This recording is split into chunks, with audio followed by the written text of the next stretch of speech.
In marginal constituencies here, an effective Remain alliance has emerged to ensure pro-EU MPs are delivered by the electorate. In some constituencies, the Remain parties have formed an alliance, so they've chosen the candidate from the party most likely to win, they've given that person their support, and the rest have stood back. That may create some problems for the DUP in constituencies like South Belfast and North Belfast. While the parties involved are from the nationalist community and some see it as a revival of the sectarian divide, the fact that the Green Party has joined in makes it unusual. They say Brexit is bad for the environment. It's been a difficult decision, and in extraordinary times we make extraordinary decisions, and that's why we stood down in North and South Belfast in order to maximise the pro-Remain vote. Because of Brexit, the UK legislation around the environment, 80% of it comes from European directives or policy.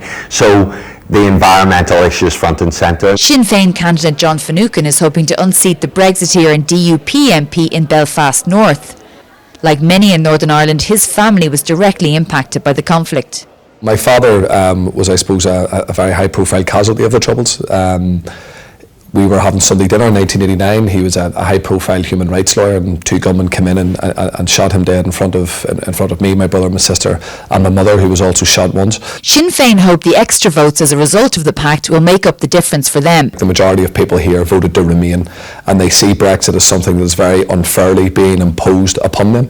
I think the Remain voice in North Belfast, if they come out, I think then that we will be on the right side of this, but it's going to be an incredibly close election. Meanwhile, the Ulster Unionist Party has stood down to allow the DUP retain seats so they can protect the union. Well, for the Ulster Unionist Party, the overall objective is to retain the union with the United Kingdom. So anything that we do will be, number one, focused on that.